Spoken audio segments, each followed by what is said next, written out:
Assalamu alaikum students. This is my first lecture about biology according to new syllabus of Sindh board class 9th. Today I am teaching about biology. हम 9 chapters cover करेंगे related to according to Sindh textbook syllabus. 9 chapters हैं. The first one is introduction of biology, solving a biological problem, biodiversity, and number 4th पर है cells and tissues, cells and cycle, enzymes, bioenergetics, nutrition and transport. This is our syllabus. And this is my first lecture.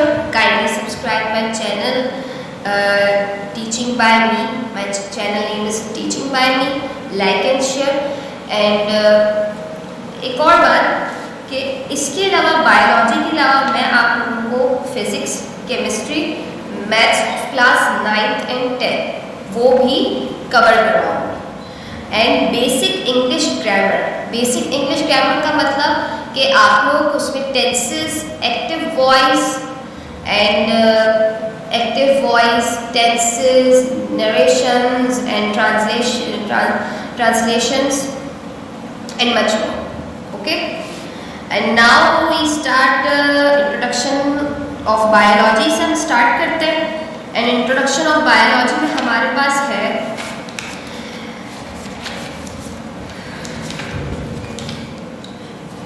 The word biology is composed of 2 Greek words. Bios यानी कि biology. हमारे पास 2 word को, एक bio और एक logos से मिलकर biology का वर्ड बना. यानी कि BIOS means life and logos means study.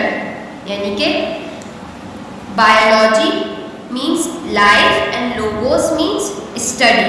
यानी कि हम अपनी ज़िंदगी के बारे में स्टडी करेंगे. बायोलॉजी का मतलब क्या है कि अपनी लाइफ, मतलब अपनी लाइफ से मुराद ये नहीं कि हमारी जो पर्सनल लाइफ है वो नहीं, हमारी ह्यूमन लाइफ में जितने भी प्रोसेस होते हैं, डाइजेशन, रिस्पायरेशन की बात कर लेते हैं. तो respiration is a process of breathing. यानी कि ब्रीदिंग मतलब सांस लेना.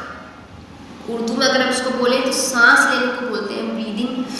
और अगर हम एक रिस्पायरेशन की प्रॉपर डेफिनेशन लिखें तो द एक्ट और process of breathing, the inhaling of oxygen and exhaling of carbon dioxide. यानी कि इनहेल मतलब सांस का अंदर लेना और एक्सहेल मतलब सांस का बाहर निकालना. Okay, clear. नेक्स्ट पे चले जाते हैं कि मेटाबॉलिज्म क्या होता है.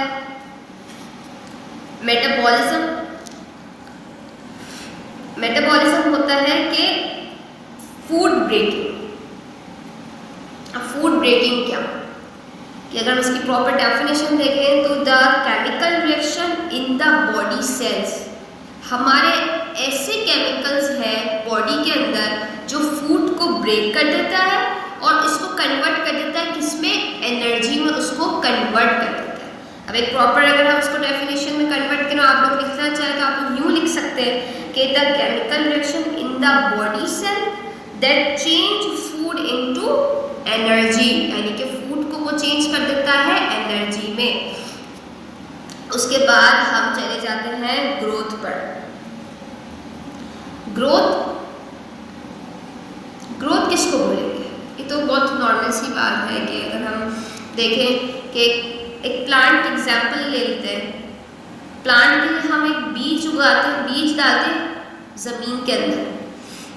फर्स्ट उसकी रूट्स निकलती हैं, देन उसकी स्टेम बनती है.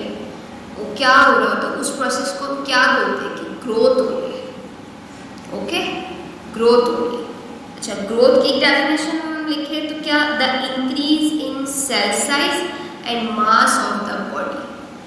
यानी कि बॉडी के जितने भी सेल्स हैं उनका इंक्रीज होना और क्या होना, मास ऑफ द बॉडी, यानी कि increase in mass.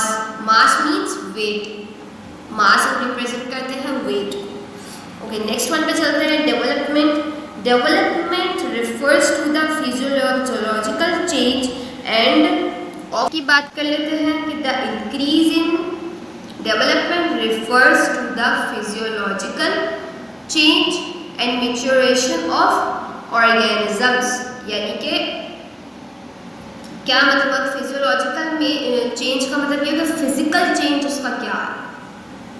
Physical changes इंसानों में भी आते हैं, ठीक है, प्लांट्स में भी आते हैं।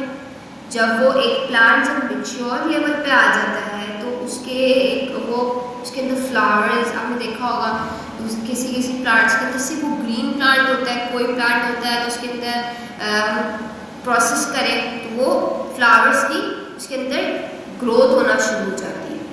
ओके, तो फिजियोलॉजिकल चेंज मतलब ये क्या, मतलब कि फिजिकल में कोई चेंज आना। एक्सक्रीशन में चले जाते हैं कि एक्सक्रीशन क्या होता है। Excretion is removal of waste product from plants and animals and other living organisms. Excretion क्या मतलब हुआ कि रिमूवल ऑफ वेस्ट। हम पानी का इंटेक करते हैं तो क्या होता है कि पानी, देखिए पानी पूरी तरह हमारे लिए ना फिल्टर, हम जितना भी फिल्टर का पानी पी लें लेकिन उसमें चंद ऐसे सब्सटेंस और चंद ऐसे खतरनाक नहीं कहेंगे हम कि वो ये कहेंगे कि अनहेल्दी सब्सटेंस उसके अंदर रह जाते हैं। क्या होता है, जिस वजह से कि एक्सक्रीशन का प्रोसेस इसलिए हमारी बॉडी में अल्लाह ताला ने रखा है ताकि हम कोई भी ऐसी चीज़ खाएं या पिए तो वो उससे फिल्टर होकर एक्सक्रीट हो जाती है, यानी कि रिमूव हो जाती है। ओके, इरिटेबिलिटी का मतलब क्या हुआ कि इमोशंस मीन्स हम अपने एंगर मीन्स गुस्सा करना, गुस्सा अपना जाहिर कर देते हैं, हमारे मूड स्विंग्स हो जाते हैं। इरिटेबिलिटी भी is a process of emotions, emotional changes in human beings. Okay, अगर जैसे अगर कोई एक एबनॉर्मल है, एक हम एग्जाम्पल लेके बात कर लेते हैं।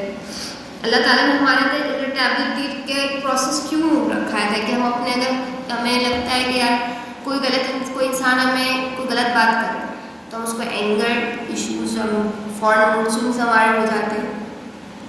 ओके, तो इरिटेबिलिटी का प्रोसेस अल्लाह ताला ने इमोशंस जाहिर करने के लिए रखा है। एक एबनॉर्मल की एग्जाम्पल की हम बात कर रही थी कि वो एक एबनॉर्मल इंसान कैसे अपने इमोशंस जाहिर करेगा, वो तो होता ही एबनॉर्मल, तो जहनी मासूम होता है, तो उसके अंदर इरिटेबिलिटी का कोई भी प्रोसेस, इवन उसके अंदर डाइजेशन का प्रोसेस हो रहा होगा, इंस्पायरेशन हो रहा होगा, मेटाबॉलिज्म हो रहा होगा, मूवमेंट हो रही होगी, ग्रोथ, डेवलपमेंट, एक्सक्रीशन, एक वाहिद प्रोसेस है।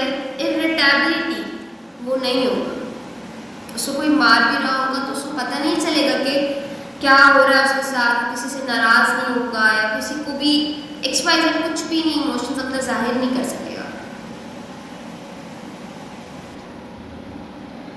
Okay, next one is reproduction की बात कर लेते हैं कि रिप्रोडक्शन क्या होता है। रिप्रोडक्शन यानी कि प्रोडक्शन ऑफ स्प्रिंग, ये प्रोसेस हर फीमेल में पाया जाता है, चाहे वो फीमेल प्लांट हो, चाहे वो फीमेल लिविंग ऑर्गेनिज्म हो, चाहे वो फीमेल एनिमल्स में फीमेल हो। ओके, रिप्रोडक्शन क्या होता है, प्रोडक्शन ऑफ स्प्रिंग। अब ऑफ स्प्रिंग का मतलब क्या, ऑफ स्प्रिंग का मतलब हुआ हमारा कि यानी कि आप समझ लें कि ये पैदाइश का एक अमल को हम रिप्रोडक्शन कहते हैं। अब पैदाइश ऐसी बात है, वो बेबीज की पैदाइश हो रही होती है उसमें। ओके,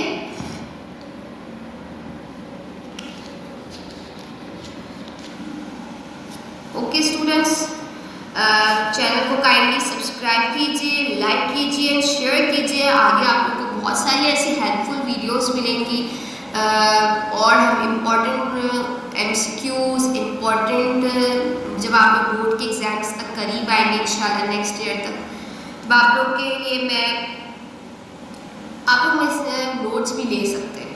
आप लोग अगर कहेंगे तो मैं नोट्स भी आप लोग के लिए साथ साथ आप लोग को प्रोवाइड करती जाऊंगी, लेकिन इसके लिए आपको मेरे नंबर पे कांटेक्ट करना पड़ेगा और मेरे से रोज़ PDF मैं आपको उस पर सेंड कर दिया करूँगी, जहाँ जितना मैंने आप लोगों को पढ़ाया होगा उतना। ओके, काइंडली चैनल को लाइक कीजिए, शेयर कीजिए और मज़ीद वीडियोस के लिए चैनल को सब्सक्राइब कीजिए। अल्लाह।